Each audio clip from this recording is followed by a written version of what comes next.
Alors avec vous, on parle des frappes russes en Ukraine, mais encore plus du système de missiles utilisé, l'Oreshnik. Bonsoir Adrien, oui effectivement, mais je tiens tout d'abord à vous dire que ce n'était pas une série de frappes ordinaires. C'est un coup dur pour l'industrie ukrainienne qui alimente la machine de guerre du régime dans le viseur russe des usines de fabrication de drones, mais aussi les sites d'infrastructures énergétiques. Or le plus intéressant, c'est l'arsenal que la Russie a utilisé. Comme vous venez de le mentionner, Moscou a utilisé notamment le nouveau missile russe Oreshnik dévoilé par Vladimir Poutine en 2024. Mais ici, je tiens à vous dire que le ministère russe de la Défense souligne que ce n'était pas une initiative unilatérale russe, mais c'était plutôt la réponse à l'attaque ukrainienne sur la résidence du président russe. Cette nuit, en réponse à l'attaque terroriste du régime de Kiev contre la résidence du président de la Fédération de Russie dans la région de Novgorod, menée dans la nuit du 29 décembre 2025, les forces armées russes ont lancé une attaque massive à l'aide d'armes terrestres et navales de haute précision à longue portée, y compris le système de missiles terrestres mobiles à moyenne portée Oreshnik, ainsi que des drones d'assaut visant des infrastructures d'importance critique sur le territoire de l'Ukraine. Les officiels ukrainiens n'ont pas tardé à réagir. Andrei Sybiha, qui s'occupe de la diplomatie auprès du régime, a appelé à renforcer la pression sur la Russie et donc a demandé la réunion du Conseil de sécurité de l'ONU. À son tour, l'Europe a aussi réagi. Et bien pour elle, cette frappe est un avertissement à Bruxelles, mais aussi à Washington. Poutine ne veut pas la paix. La réponse de la Russie à la diplomatie, ce sont davantage de missiles et de destruction. Ce cycle meurtrier de frappes russes majeures récurrentes se répétera jusqu'à ce que nous aidions l'Ukraine à le briser. La chef de la diplomatie européenne, dans ce même poste d'ailleurs, a appelé à plus de systèmes anti-aériens pour l'Ukraine. Seul problème, peut-être qu'elle a oublié, l'Oreshnik est une arme absolument unique, impossible à intercepter. D'ailleurs, sur les images qui se propagent sur les réseaux sociaux, vous en voyez la preuve. Donc on y voit la vitesse absolument phénoménale avec laquelle ces missiles frappent. Donc un nouveau paquet d'aide militaire à l'Ukraine ne pourra rien changer sur le terrain. Mais ici, il y a un autre fait très intéressant, c'est que l'Ukraine, elle, était au courant des préparatifs pour ces frappes. Sur le site officiel de l'ambassade américaine à Kiev, il y avait noir sur blanc ces informations, mais apparemment, ces informations n'ont pas aidé trop à l'armée ukrainienne d'intercepter ces frappes. Et comme on a pu voir, pour l'Europe, si on parle des réactions, eh bien, le coupable, c'est toujours la Russie, alors que c'était la réponse à l'attaque ukrainienne sur la résidence du président russe, alors que eh bien, c'est l'Ukraine qui attaque les civils. Je me permets de vous rappeler, par exemple, cette attaque absolument atroce qui a eu lieu le 1er janvier sur un café qui se trouve sur le territoire de la région de Kherson, où il y avait des habitants ordinaires qui faisaient la fête du Nouvel An. Bilan, 29 morts, dont 2 enfants. Et ici, c'est très important de mentionner que les attaques de drones sont presque devenues le quotidien pour les habitants ordinaires des régions frontalières. Et ce matin, l'armée ukrainienne a attaqué la région de Belgorod. Et voici l'ampleur des dégâts dévoilés par le gouverneur de cette région. À la suite des attaques ennemies pendant la nuit dans la région de Belgorod contre les infrastructures techniques, aujourd'hui, à 6 h du matin, 556 000 personnes dans 6 districts municipaux restent sans électricité. Pratiquement le même nombre de personnes connaît une coupure de chauffage. Il s'agit en premier lieu de 1920 immeubles résidentiels. Près de 200 000 personnes sont privées d'eau et d'assainissement. Alors comment expliquer cette volonté de la part de l'Ukraine d'attaquer les civils russes? L'élément de réponse pourrait se voir sur la carte de l'opération militaire spéciale. Qu'est-ce qu'on y voit? C'est que l'armée russe est à l'offensive sur presque toute la ligne de front. Pendant ces 7 derniers jours, la Russie a libéré 5 localités dans les différents théâtres d'opération. De son côté, Volodymyr Zelensky adopte une position absolument intransigeante et refuse d'envisager le retrait des troupes ukrainiennes des 4 nouvelles régions russes. Et ici, je vous rappelle qu'il s'agit d'une condition clé pour la Russie pour instaurer un cessez-le-feu.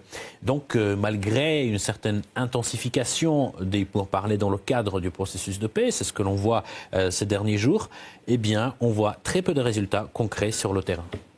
Merci à vous, Igor Kourachenko, pour toutes ces précisions sur les frappes menées par la Russie en Ukraine. Merci une fois de plus. Merci. Pierre-Emmanuel Thoman, bonsoir et merci d'être en direct avec nous. Depuis novembre 2024, la Russie n'avait plus utilisé de missiles Oreshnik, mais elle l'a fait à nouveau la nuit dernière. Comment évaluez-vous cette décision de la Russie? S'agit-il d'un avertissement à Kiev ou à l'Occident tout entier?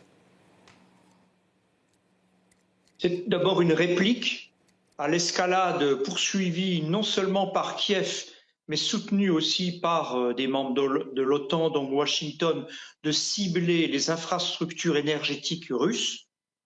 Donc l'envoi de ces missiles donne un avertissement que la Russie est capable aussi de procéder à une escalade s'il y a toujours volonté de cibler les infrastructures énergétiques russes. Mais il y a aussi un autre message très important aux Occidentaux, en particulier les Européens, la coalition de volontaires qui s'est réunie il y a quelques jours et qui propose d'envoyer des troupes en Ukraine après un cessez-le-feu pour renforcer l'Ukraine résiduelle dans le cadre d'un cessez-le-feu et d'une négociation de sortie de conflit. Et la Russie est évidemment opposée à le stationnement de troupes étrangères en Ukraine. Et cet envoi de missiles montre que toute cible sur le territoire ukrainien peut être atteinte sans possibilité de protection ou de réplique des membres de l'OTAN qui ne possèdent pas les mêmes types de missiles qui sont évidemment indétectables et impossibles à stopper. Rappelons tout de même que cette frappe a été une réponse à l'attaque contre une résidence de Vladimir Poutine. Néanmoins, elle n'a pas visé une cible analogue comme la résidence de Volodymyr Zelensky ou de quelqu'un de son entourage. Pourquoi, selon vous?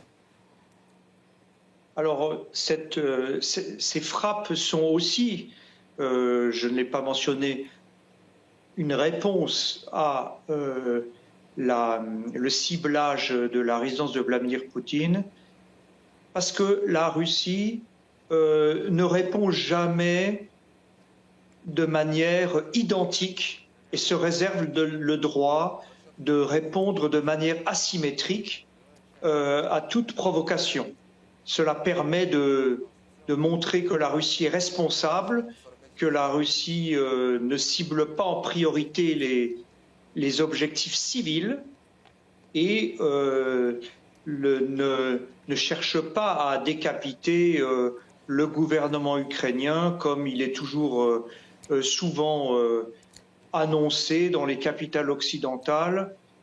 Et cela montre que la Russie reste rationnelle mais ferme sur ses principes de négociation. Alors, une attaque contre une résidence du président russe, puis une frappe brutale contre les civils dans la région de Kherson. Faut-il s'attendre à de nouvelles attaques ukrainiennes après la riposte russe avec l'Oreshnik? Malheureusement, tant que la coalition de volontaires des Européens cherche à soutenir l'Ukraine dans la durée contre la Russie, et en sous-main, il y a Washington, en fait, qui pousse à la sous-traitance géopolitique de ses priorités par les Européens, c'est-à-dire de pousser au front les Européens pour soutenir l'Ukraine et pendant que les États-Unis négocient avec la Russie pour faire pression sur la Russie, on peut s'attendre à des provocations de la part de l'Ukraine, du régime de Kiev, qui perd sur tous les fronts. Non seulement son économie s'écroule, de plus en plus de soldats désertent, la ligne de front bouge en sa défaveur et donc les Ukrainiens cherchent à faire de la provocation en ciblant les civils pour déclencher des répliques de la part de la Russie qui pourraient amener à une escalade de la part éventuellement des États-Unis ou des Européens. Mais la Russie garde la tête froide et c'est pour ça qu'elle répond de manière ciblée, avec un décalage dans le temps et de manière asymétrique et sur des cibles avant tout militaires et énergétiques qui aident le potentiel militaire de l'Ukraine, mais pas sur les civils. Merci à vous, Pierre-Emmanuel Thoman, pour votre analyse. Je le rappelle, vous êtes fondateur de Eurocontinent. Vous étiez avec nous en direct depuis Bruxelles.